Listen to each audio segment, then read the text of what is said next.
अरे फूट जान दो, मटकी फूटे हुए को तो बनत है तिवारी से तो धमजे में तो भूलता बोलो राधे राधे। अरे बहुत खा लो। अब इधर कन्हैया जी ने मटकी को फोड़ दिया। अब गोपियां कहीं चल चल चल चल चल तेरे को यशोदा मैया के पास ले चलती हूँ। चल आज तेरे को मैं मार खलवाऊंगी। चल आज तो मैं तेरे को डंडे पड़वाऊंगी, डांट पड़वाऊंगी। टंगी रंदी हो मटकी टंगी रंदी।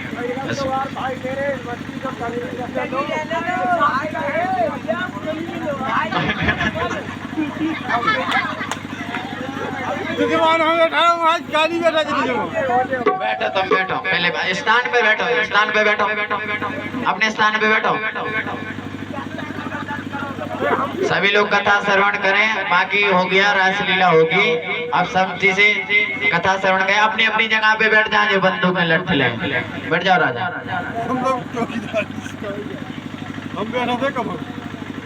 इधर गोपियां बोली चल आज तेरे को मैं यशोदा मैया से मार पड़वाऊंगी। चल तेरे को नंद बाबा से आज डांट खलवाऊंगी।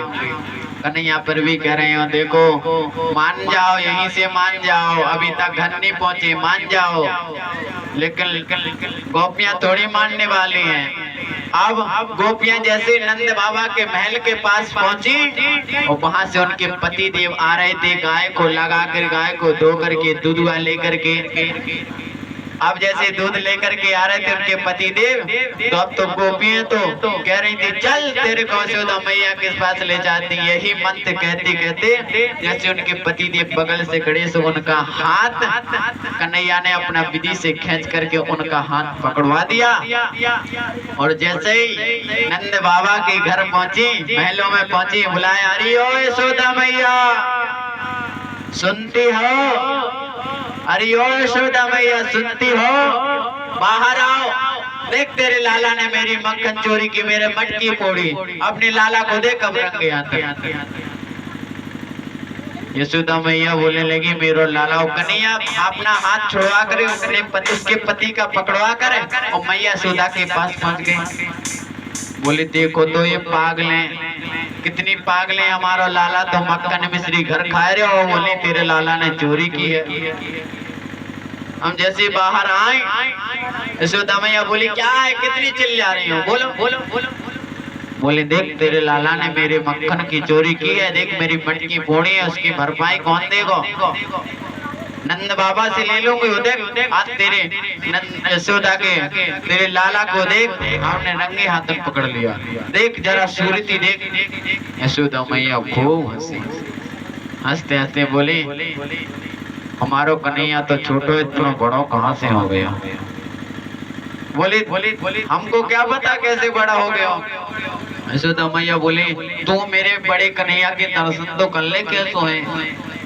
जैसे गोपियों ने निहारा अपने पति देव की सूरती को, चुप रह गई। बोली मैया तेरो लाला बहुत उदमबाजी शैतान है, बहुत छलिया है, बहुत छल से हमारे मक्खन को खाए गयो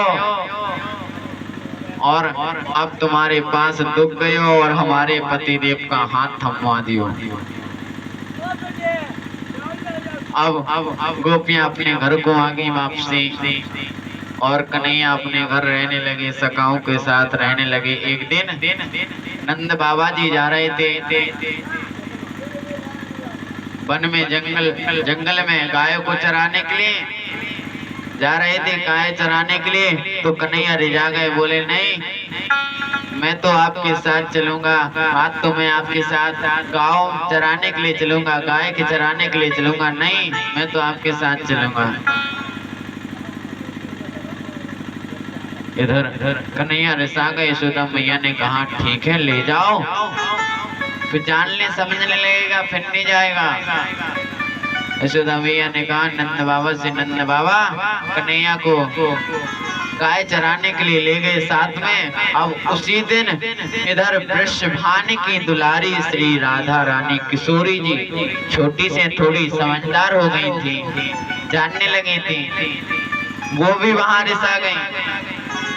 कीर्ति मैया से बोलने लगी, मैया मैं तो आज बाबा के साथ गाय चराने के लिए जाऊंगी। कीर्ति मैया ने समझाया, देखो बेटा घर का काम करना है, हम परेशान होते हैं। बोले तो आज परेशान हो लोगी तो क्या तुम छोटी हो जाओगे? हमें तो गाय चराने के लिए जाऊंगी, घुमाऊंगी। और कहीं जैसे आज हम घूमने के लिए नहीं जाएंगे, कभी नहीं जाएंगे, तो हम कभी आएंगे इसी रास्ते से, हम रास्ता भूल जाएंगे, फिर मैया क्या करोगे तुम? वृषभान जी से कहा कीर्ति मैया ने, इन लो आ जाओ, अब जिद पकड़ गई है तो लो आ जाओ साथ में। इधर वृषभान जी राधा रानी को लेके आए, इधर कन्हैया जी आ रहे हैं। थोड़ी जैसे गाय चलने लगी, इतने में अचानक से बादल होने लगे, बिजली तलकने लगी। इधर वृषभान जी भी मिल गए, मिलन हो गई। बोलने लगे कि अरे अब तो बारिश होने वाली और छोटो सो लाला, कहीं ठंड लग जाएगी। और ये बिजली तड़क रही है, बादल गड़गड़ा रहे हैं, और कहीं लाला को सर्दी लग जाएगी तो बहुत दिक्कत आ जाएगी। वृषभान जी से बोलने लगे कि आपकी जो ये लड़की है ना राधा, इससे कह दो कि गोकुल आपके रास्ते में पड़ता है तो हमारे कन्हैया को घर छोड़ाएगी और तुमको अपने घर चली जाएगी। राधा जी से कहा, बोले ठीक है। बोले तो लाला को निगवइयो मत, अपने कैया ले लियो। राधा रानी बोली ठीक है, छोटो सो भैया है, ले लूंगी। हम जैसे ही रास्ते में चलने लगे, लेकर के कैया अब चलने लगी। रास्ते में कन्हैया ने अपना शरीर, अपना रूप दिखा दिया और बड़े हो गए। कन्हैया बोल, राधा सोच ली अभी तो पौवा भर के थे, अब तो 4 5 6 क्विंटल की कैसे हो गए। अभी तो कुछ लेने में पता नहीं पड़ता था, अब तो भारी हो गए। देखा, बोले अरे छलिए ही हैं।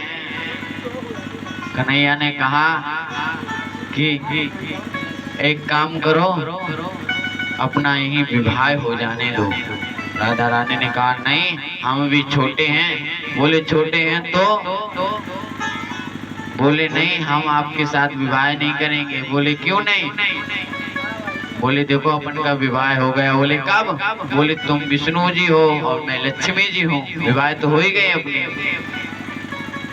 बोले नहीं, लेकिन अभी अवतार लिया, अभी तो नहीं हुआ अपन लोगों का विवाह। राधा रानी मान गई। बोली अब नहीं मानते हो तो इस अवतार में भी कर लो विवाह। इधर विवाह हो गया। देवताओं ने फूलों की वर्षा की। कन्हैया ने कहा अब तो तुम अपने घर निकल जाओ, हम तो अपने घर पहुंच जाएंगे आराम से। कन्हैया ने अपना जी का तहीं रूप ले लिया और घर पहुंच गए। इधर राधा रानी अपने घर पहुंच गई।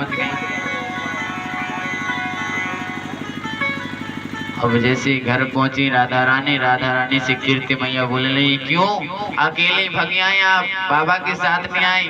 बोले बाबा कह रहे थे कि बिजली तड़क रही है, बादल गड़गड़ा रहे हैं, वर्षा भी हो रही थी मैया, इसलिए मैं भाग आई हूँ। बाबा बोले थे कहीं सर्दी हो जाएगी, तुम बीमार हो जाओगे, कुछ पुराने लगेगा, इसलिए भागे आए। बोले कीर्ति मैया बोले बहुत सुंदर काम किया बेटी, तुमने सही घर भगाई आप। अब इधर कन्हैया अपने घर आए। ऐसे यशोदा मैया ने कहा बेटा तुम इतने जल्दी घर क्यों आ गए? बोले बाबा ने भेज दिया तो मैं आ गया। बाबा बोल रहे थे कि ये बिजली तड़क रही है, बादल गड़गड़ा रहे हैं, वर्षा भी हो रही, तुम बीमार हो जाओगे, घर चले जाओ। तो बोले अकेले कैसे आ गए? बोले वो बाबा के मित्र है ना, उनकी बच्ची हमको लेके आए हैं।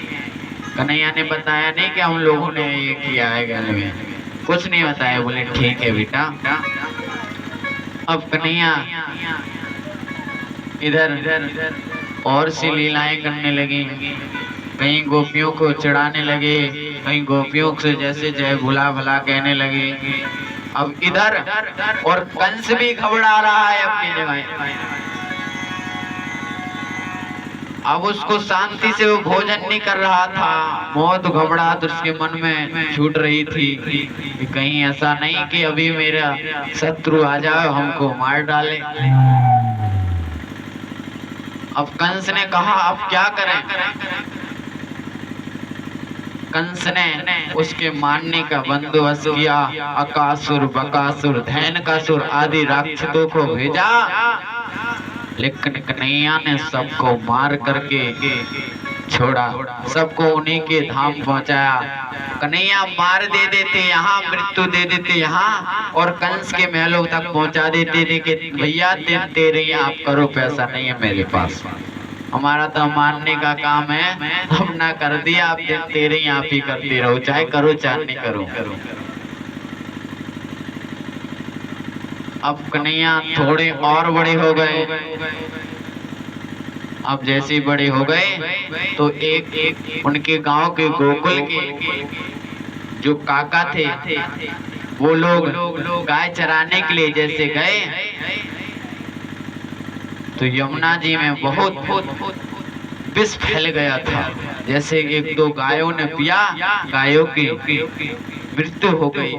दौड़े दौड़े नंद बाबा जी के पास पहुंचे।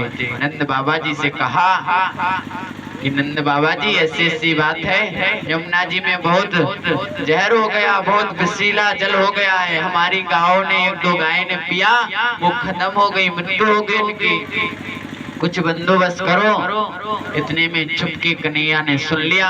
कन्हैया ने कहा इसका उपाय तो करना